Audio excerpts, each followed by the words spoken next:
नमस्कार सभी को। आज हम बात करेंगे रिगार्डिंग CMSSY टीचर्स पेंडिंग ऑनरियम या फिर कह लीजिए सैलरी को लेकर। ये कोई नई बात नहीं है, काफ़ी बार हमने इसको लेकर हमने न्यूज़ बनाया। इवन जो कंसर्न मिनिस्टर तबाता से भी हमने काफ़ी बार इंटरव्यू लिया और लास्ट रिसेंट इंटरव्यू जो मार्च के महीने में हुआ था ड्यूरिंग बजट सेशन, उन्होंने कहा था कि जैसे ही बजट सेशन कंप्लीट होता है और अगर रुपया आ जाता है तो फर्स्ट प्रायोरिटी में उन्हें उनका ऑनरियम्स या फिर कह लीजिए सैलरी रिलीज़ किया जाएगा। लेकिन अभी पूरे 2 महीने पार हो चुके हैं और अभी तक कोई अपडेट नहीं है। और मैं बताना चाहूँगी ये जो सैलरी है वो 2-3 महीने का नहीं कह रहे हैं। जो जितने भी CMSY कंट्रेक्चुअल टीचर्स हैं वो सेशन 2019-20 का सैलरी मांग रहे हैं। एक और स्टेट गवर्नमेंट कहती है प्राइवेट रिलीज में एजुकेशन सेक्टर और ये साल ईयर ऑफ एजुकेशन में डेडिकेट किया गया है, लेकिन एक और अपने ही टीचर्स जो फुल टाइम बच्चों को पढ़ाने के लिए अपना टाइम देते हैं, लेकिन उन्हें ही अभी तक सैलरी नहीं दिया गया है। ऑलमोस्ट 2 ईयर्स होने को आया है 2019-20 सेशन के जो टीचर्स था उनको लेकर। और हाल ही में ही इसको लेकर, क्योंकि काफ़ी बार हमने इंटरव्यू लिया, अभी तक कोई अपडेट नहीं है। और CMSY के टीचर्स लोग भी काफ़ी बार हमारे ऑफिशियल फेसबुक पेज में मैसेज कर रहे हैं, उनका जो ग्रीवेंसेस रख रहे हैं कि किस तरीके से ड्यूरिंग ये पेंडेमिक वो फेस कर रहे हैं प्रॉब्लम। अगर थोड़ा भी अगर रिलीज़ हो जाए तो ठीक रहेगा, इस तरीके को लेकर। तो हमने काफ़ी कॉन्टेक्ट करने की कोशिश की, कोई अपडेट नहीं मिला। लेकिन हाल ही में ही 2 दिन पहले मैंने department of education elementary education के डायरेक्टर उनसे बात की थी। थ्रू टेलीफोनिक 1-to-1 तो नहीं मिल पाई, लेकिन उन्होंने कहा था कि गवर्नमेंट की तरफ से 10% मोर देन 26 लाख रिलीज़ किया गया है ताकि जितने भी CMSSY टीचर्स है उन्हें पेमेंट मिल पाए। तो उनका जब मैंने सवाल रखा सर 10% कम नहीं रहेगा, तो उन्होंने वही कहा है कि गवर्नमेंट की तरफ से अभी 10% ही रिलीज़ किया है, अराउंड मोर देन 26 लाख, और आगे वो फाइल प्रोसेस करेंगे, अराउंड 90% अभी भी पेंडिंग रहेगा। और जब मैंने पूछा कि कब तक ये रिलीज़ हो जाएगा, क्योंकि काफ़ी जितने भी कॉन्ट्रेक्चुअल टीचर्स हैं वो, जैसे मैंने कहा, काफ़ी मैसेजेस कर रहे हैं, क्वारीज कर रहे हैं, अपने ग्रीवेंसेस सोशल मीडिया में रख रहे हैं। तो डायरेक्टर सर ने कहा कि ऑलरेडी जितने भी जो 10% मोर देन 26 लाख जो पैसा है वो ऑलरेडी जो कंसर्न डिस्ट्रिक्ट के DDAC के ट्रांसफ़र कर दिया गया है PFMS मोड के द्वारा। और जल्दी ही जो कंसर्न टीचर्स है उन्हें उनका जो जितना भी बनता है वो उनका ऑनरियम या सैलरी उन्हें मिल जाएगा। तो इसी सिलसिले में हमें काफ़ी जो टीचर्स है, कॉन्ट्रेक्चुअल टीचर्स जो CMSSY के अंदर कर रहे हैं, उन्होंने कांटेक्ट किया। अभी जैसे सभी जानते हैं कि कैपिटल कॉम्प्लेक्स ICR में टोटल लॉकडाउन चल रहा है, तो लेकिन हम कोशिश करेंगे कि कैपिटल कॉम्प्लेक्स के ही जो CMSSY के अंदर टीचर काम करते हैं उनसे बात, उनकी तरफ से क्या, उनसे हम सुनते हैं कि उन्हें क्या कहना है और क्या ग्रीवेंसेस या फिर कुछ अपील वो करना चाहेंगे। चलिए सबसे पहले अपना नाम बता दीजिए ना, उसके बाद में थोड़ा डिटेल बता दीजिए। सबसे पहले good afternoon ma'am and all my viewers. Myself, Akom Tidong from Capital Complex, Chief Minister Samak Sakta Yojana 2018 and first batch. तो मैम इस प्रकार का बात है कि हम लोग को 2018 में रिक्रूटमेंट किया गया था ऑन बिहाफ ऑफ प्रिंस दबन सर। तो उस वक्त में हम लोग को 18 समय में तो सैलरी तो क्लियर किया था ना, तो उसमें भी सैलरी तो इस प्रकार का था, पूरा जो मतलब मंथली वाइज नहीं दे पाया, लेकिन जब दिया है तो 7 मंथ का या 10 मंथ का एक साथ आया था ना। तो प्रिंस दबन जाने का बाद में ये आया, नेक्स्ट DC आया था और DDAC तो वही था। फिर हम लोग को अचानक से मतलब ये ऑर्डर आता है कि डिसकंटिन्यू ना, तो डिसकंटिन्यू को हम लोग फिर वहाँ जाके DC को रिक्वेस्ट किया और सेक्रेटरीट में गया, बात किया ना, फिर वही ऑर्डर का फिर अगेंस्ट इशू करते हैं। तो 19 को हम लोग को फिर द्वितीय में ज्वाइन करने के लिए फिर ऑर्डर आया था ना। तो हम लोग पूरा साल भर अच्छे से किया, करने के बाद में हम लोग फिर सैलरी को रुका, फिर हम लोग को मालूम हो गया लास्ट टाइम का एक्सपीरियंस है, तो हम लोग समय में आएगा होगा सोच के तो ऐसे तो वेट नहीं किया था, क्योंकि हम लोग पूरा मंथ का बाद होल मतलब ईयर का बाद मिलेगा वो वेट किया।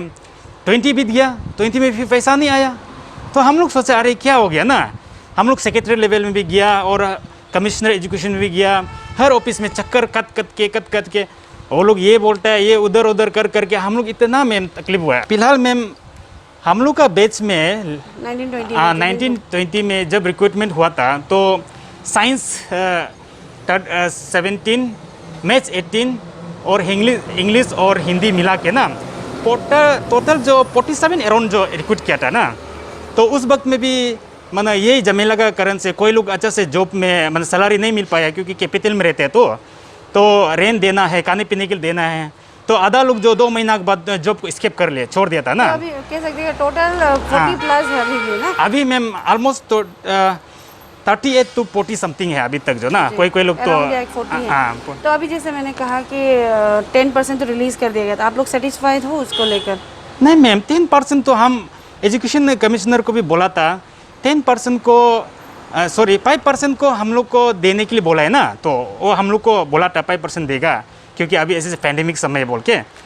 तो हम लोग को इतना साल रुका दिया, लगभग 2 इयर्स हो गया। तो 2 इयर्स रुकाने का बाद भी हम लोग को अगर 5% देते हैं तो 5% को ले क्या करेगा हम लोग? सपोज मान लो अभी 38 और 40 ये टीचर्स है ना, तो 5% को भाग करने से लगभग आपका 4 या 5,000 इच टीचर को मिल रहे हैं, तो उससे क्या हम लोग को मिलेगा ना। तो इसलिए हम लोग सीधा रिजेक्ट किया। मतलब कैपिटल कॉम्प्लेक्स ही नहीं, पूरा अरुणाचल में जितना भी डिस्ट्रिक्ट वाइज जो CMSSY का अंदर में टीचर्स रिक्रूट कर, सबका वही हालत है। तो जैसे आपका भी वही कहना है कि आप लोग को 5% होता है, लेकिन अभी तो 10% रिलीज कर दे रहा है, तो उस पर कुछ कहना है आपको? 10% और 5%, तो अभी 10% सपोज मान लो 5% में हम लोग का हिसाब से 5 या 6,000 मिल रहा था। 10% अगर हिसाब करने से भी तो एक टीचर को कितना मिल, 10,000 से मिल रहे हैं ना। तो 10,000 से तो अभी हम लोग का पढ़ाई के बाद में 10,000 ही मिलेगा पढ़ाने के बाद में। तो आप क्या कहना चाहेंगे? क्योंकि अभी एक और डिपार्टमेंट, जैसे आपने कहा कि एक और डिपार्टमेंट पैंडेमिक को लेके आप लोगों को कह रहा है कि थोड़ा मतलब सब्र करे ना, हाफ जैसे कि 5% या 10% देंगे कह रहा है। तो अभी तो पैंडेमिक आप लोग भी सफ़र कर रहे हो ना, तो उसको लेकर आप कुछ अपील करना चाहेंगे CM खांडू को या फिर कंसर्न मिनिस्टर को? हम कंसर्न डिपार्टमेंट या HOD या अपना गवर्नमेंट को ये बोलना चाहिएगा ना कि आप लोग बोलता है क्वालिटी एजुकेशन बोल रहे हैं, पहले से बोल रहे हैं, और यहाँ में क्वालिटी एजुकेशन है ही नहीं ना। हम लोग CBSE का रिजल्ट देखो, मतलब कभी भी अच्छा इम्प्रूव नहीं हुआ है।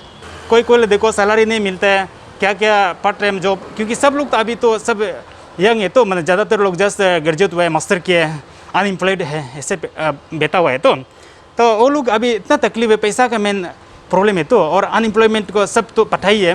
तो ऐसे सिचुएशन में आप लोग जो स्पेशली टीचर लोग को दया माया करके ना, टीचर को स्पेशली समय समय में सैलरी को रिलीज़ करने से, ठीक है, आपका डिसकंटिन्यू ऑर्डर भी दिया है।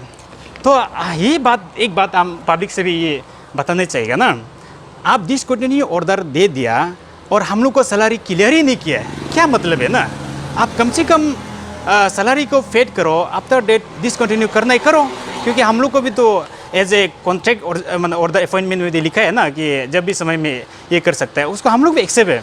बट आप 2 साल पेंडिंग करते हैं तभी भी सैलरी नहीं देते हैं। अभी पेंडेमिक बोलते हैं, अरे पेंडेमिक में आप लोग का साथ में इतना पैसा है, उल्टा से सेंट्रल गवर्नमेंट से आता है। हम लोग को देखो ना, हम लोग जो जस्ट ग्रेजुएट होकर मास्टर करके जस्ट बेटा है, कहाँ से इनकम आएगा ऐसे समय में ना। आप लोग हम लोग को ऐसे समय में देना चाहिए। और आप लोग पेंडेमिक का बहाना करके हम लोग को सैलरी को रिलीज़ नहीं कर रहे हैं, ऐसे बहाना करके इवन दो हम लोग इतना मैम ये सैलरी, क्योंकि ये पैसा जो हम लोग खुद के लिए ना, तो हम लोग हर ऑफिस में जा के हर दरवाजा में कता के एकदम परेशान हो गया, तभी भी ये नहीं हो रहा है। आज किसी को कॉल करने से ऐसे हो गया, डायरेक्टर उधर है, ऐसे है, अभी बैंक में थोड़ा कुछ बचा है, फिर प्रोसीड हो रहा है, ये सब कर करके बहानाबाजी कर करके मैम ना हम लोग को ऐसे मतलब ख़त्म कर रहा है। अभी हम लोग यही हालत है हम लोग यहाँ में ना। जी, थैंक यू सो मच हमारे साथ बात करने के लिए। हम आशा करते हैं कि ये वीडियो देखने के बाद concern minister and CM of Arunachal Pradesh जो काफ़ी एश्योरेंस देते हैं टीचर्स को लेकर, जैसे आपने कहा क्वालिटी एजुकेशन को लेकर, तो आई गेस वो भी जल्दी ही रिलीज़ कर देंगे। जो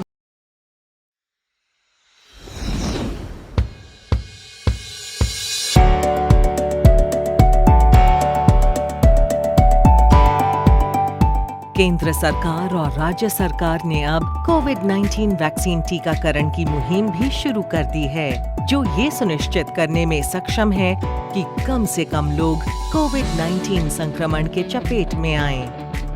ऐसे व्यक्ति जिनकी उम्र 45 या उससे अधिक है, वे अपने नजदीकी सरकारी स्वास्थ्य केंद्रों में जाकर मुफ्त में टीका लगवा सकते हैं। सरकार पूरी कोशिश कर रही है कि सभी लोगों को इस वैक्सीन का लाभ मिले। इसी के चलते अब अरुणाचल प्रदेश की सरकार ने भी 18 से 44 साल की उम्र वाले लोगों के टीकाकरण की मुहिम शुरू कर दी है। कोविड-19 टीकाकरण के लिए 45 साल से कम उम्र वाले लोग cowin.gov.in में अभी से ही अपना और अपने परिवार वालों का पंजीयन करवा सकते हैं। केंद्रीय सरकार निर्देशानुसार 45 साल से कम उम्र वालों को cowin.gov.in पोर्टल पर वैक्सीन के लिए पंजीकरण करवाना अनिवार्य है। इसीलिए हम सभी को अनिवार्य रूप से कोविड-19 वैक्सीन का टीकाकरण करवाना है और उसके साथ साथ हम सभी को कुछ अहम आदतों का पालन भी किए रखना है, जैसे कि समय समय पर साबुन से हाथ धोना, मास्क पहने रखना, सार्वजनिक दूरी बनाए रखना, सैनिटाइजर का लगातार इस्तेमाल करना, इधर उधर न थूकना, भीड़ भाड़ वाली जगहों पर न जाना और समय समय पर सरकार और स्वास्थ्य विभाग द्वारा जारी किए गए दिशा निर्देशन का पालन करना। अभी से हम सभी को तीसरी लहर के लिए भी तैयार रहना होगा। इसीलिए कोरोना के खिलाफ सावधानी बरतना अब हमारी जरूरत ही नहीं बल्कि कर्तव्य भी है।